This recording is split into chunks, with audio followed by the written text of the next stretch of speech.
I wanted to make the introduction of this video a bit like a description of my current life situation, and wanted to kind of introduce some aspects of my life that make me feel very fulfilled and grateful and happy, just to be like some sort of a visualizer of the title, how to live the life you want to live.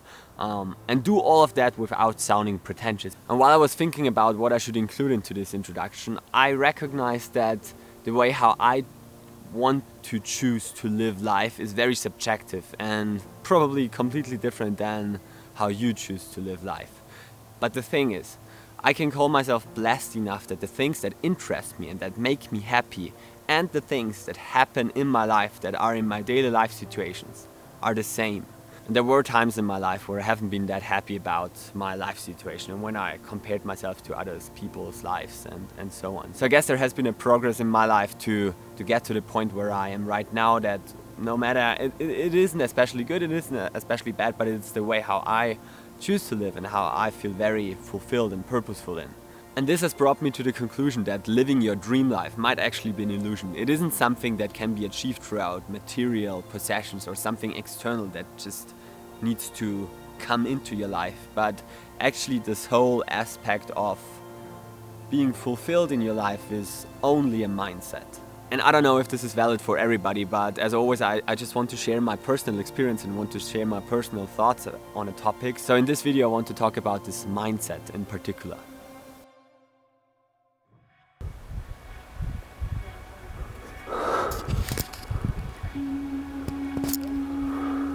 So first off, the problem. Why would I or other people even say that their life is in lack or not ideal or could be improved? Where does this distance, this contrast and this polarity even come from? I've been digging throughout my past, and these four aspects have definitely caused some problems on this topic. First one is high expectations. Whenever there was something, let it be in school or even at work or when I'm working on a project or whatever, I always just set the bar so high that totally kicked me out of the present moment, and I started to get stressed out and be when all of this is coming together, and this is not only in one particular situation but actually in many different situations throughout a life, throughout a day, and it's just like you wake up and then you get triggered with this expectation and this expectation, and you kind of soak it all in day after day. It kind of gets a big thing, and this definitely has caused some dissatisfaction in my life.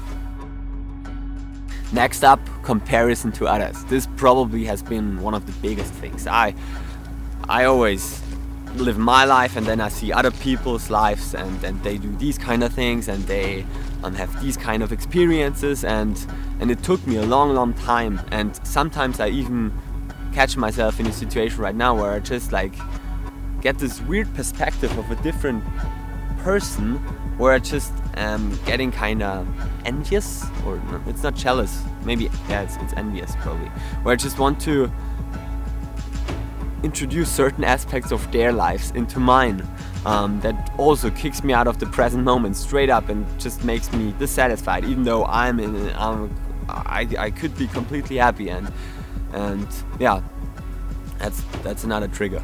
I don't know if this is 100% accurate, but with the ego I kind of mean this animal-like instinctive aspect of our system that's just like when we have this sort of progressive, constructive path ahead of us and we know where we want to be going at, and then suddenly a random situation kicks in, which I guess is life, and it's fine, definitely, that's just how life happening, but then a random situation kicks in and we respond to that situation in a very like way, and that kicks it out of the present moment immediately. And I guess the art with that is to be able to deal with that and be able to kind of include it into your path and include it into your life situation and be so balanced and grounded that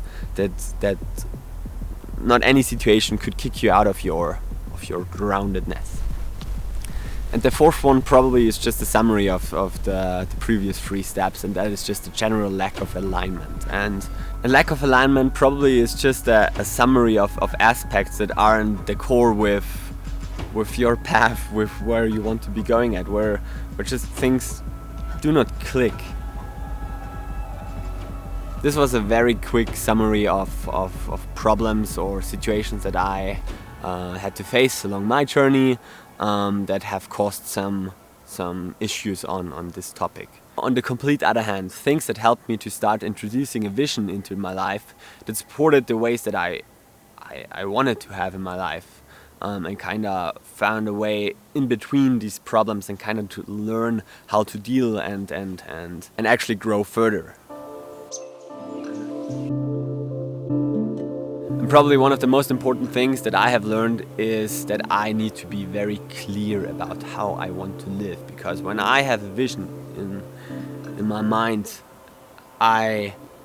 it's much easier for me to realize this vision into my life. It's like when I have this vision of me standing up on a mountain, I know where to go. I just need to go up on the mountain, right?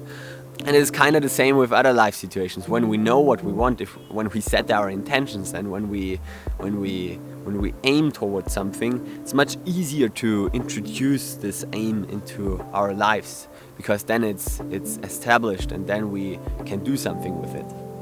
I definitely found myself in situations where I didn't know what I wanted, and has kind of been very abstract for me to set an intention towards something that I don't know yet.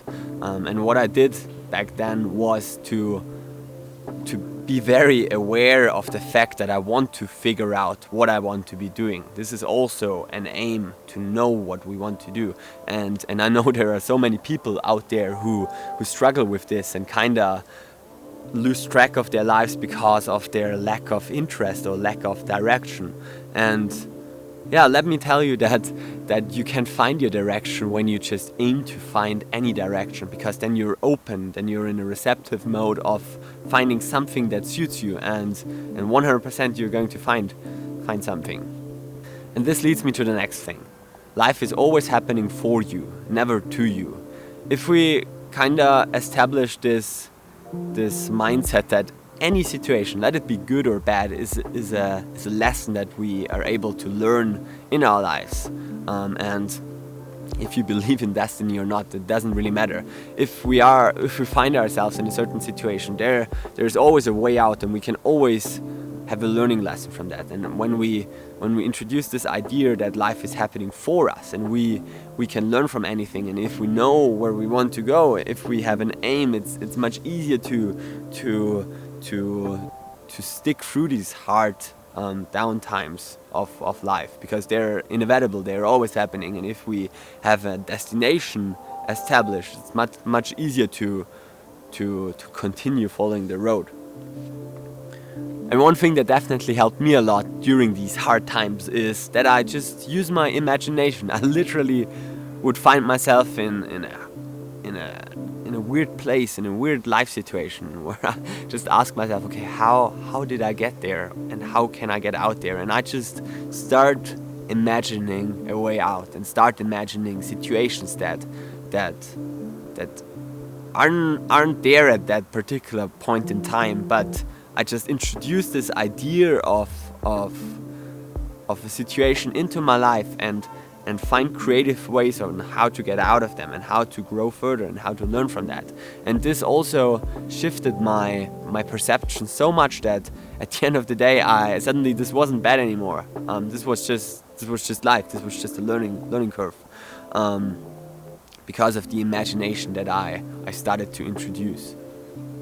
A couple of years ago, I've had a time where these existential questions and existential experiences just popped into my life 24/7. They just came in and out of random situations, and this was unintentional, and I was really struggling back then because of that, because I was just so desperate about finding a grip but losing all of the grip, because existence is all I've got, consciousness is all I've got. Who am I in this body? Is it me, or is it just me experiencing situations where I find myself in this body, just to maybe give myself something to behave within this physical realm of reality? I don't know.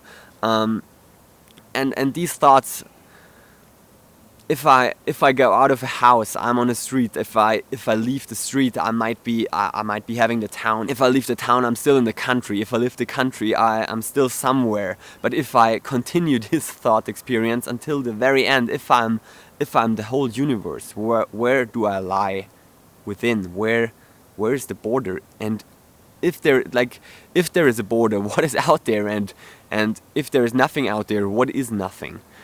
And I guess there is so much to learn from these thought experiences and also sensations that can be like this derealization, this depersonalization that I have had a couple of years ago. That was the hardest thing of my life, but I've learned so much from it because it made life relative for the rest of my life. I just like, what am I here for? Why should I do anything else that completely fulfills me? There is nothing else here. Like, there cannot be anything else because I don't want to live any other way than experiencing this experience to the fullest.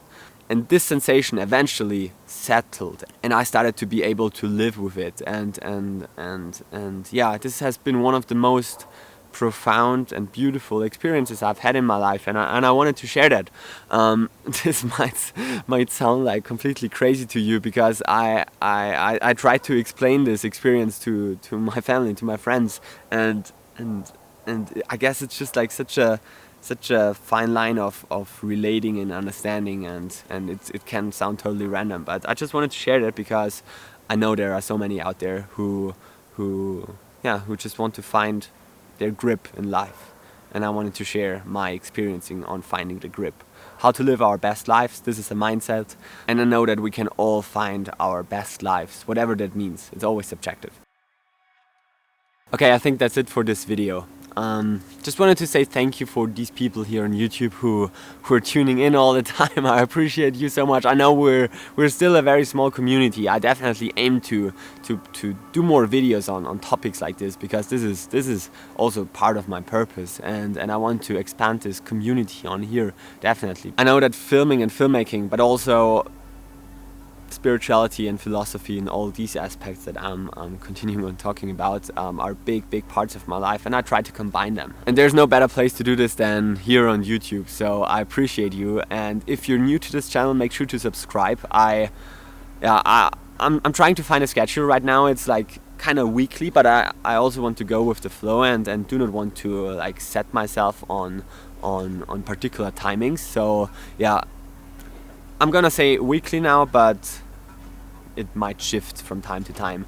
Also, sometimes it can be much more. Anyways, thank you so much for watching. I appreciate you so much, and yeah, I'll see you soon.